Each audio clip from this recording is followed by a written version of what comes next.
Alors, quand un son rencontre une paroi, il peut se passer deux choses. Soit le son est réfléchi par la paroi, c'est-à-dire qu'il rebondit, soit le son contourne la paroi, dans l'hypothèse où il n'y aurait rien au-dessus. Il se passe alors un phénomène de diffraction et la paroi agit comme une source secondaire. Donc pour plus de détails, vous pouvez consulter le cours. Mais on va voir qu'est-ce que ça donne en exercice. Quand est-ce qu'on peut dire qu'un son est réfléchi et quand est-ce qu'il subit un phénomène de diffraction. Donc en fait, on voit que ça dépend de la longueur d'onde. Plus précisément, si l'obstacle est supérieur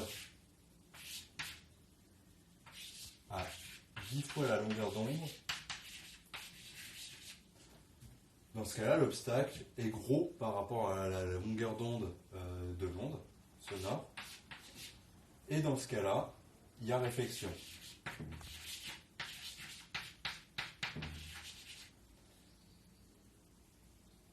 Sinon, il va y avoir diffraction.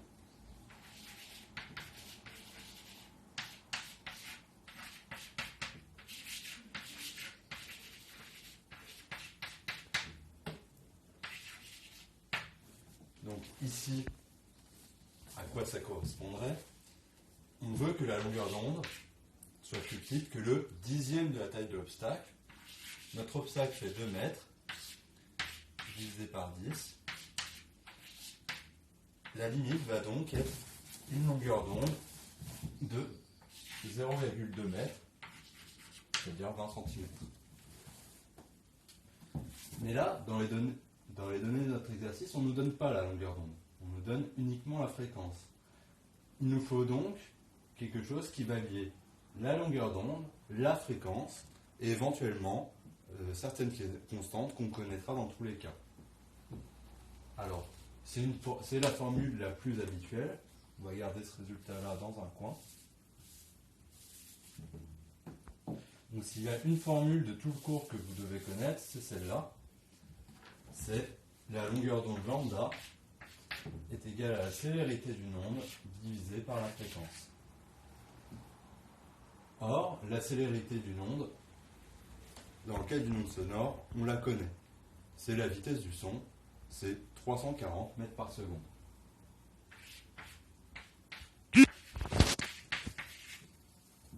Il ne nous reste plus qu'à remplacer par nos deux valeurs de fréquence. Bon, rapidement, on peut vérifier les unités. Si on a peur de s'être trompé dans la formule, ça fera un petit rappel. 340, c'est en mètres par seconde. La fréquence, c'est en hertz, c'est-à-dire en seconde moins 1, ou en par seconde. On peut simplifier le par seconde et le résultat sera en mètres. Du coup, c'est exactement ce qu'on veut, c'est parfait. Donc 340 divisé par 500, ça va nous donner 0,68. Ce qui veut dire que la longueur d'onde est plus grande que le dixième de la taille de l'obstacle. On avait trouvé 20 cm. Donc, l'obstacle, en quelque sorte, est petit devant la longueur d'onde. Il y a donc diffraction.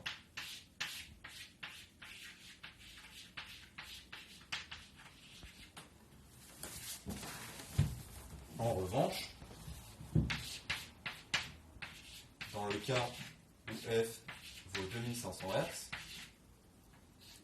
on obtient un résultat de 0,836. Cette fois, la longueur d'onde est très petite devant l'obstacle, elle est plus petite que le dixième de l'obstacle. Ce qui va se passer, c'est donc que l'onde sonore va rebondir contre la paroi, c'est-à-dire qu'il va y avoir réflexion.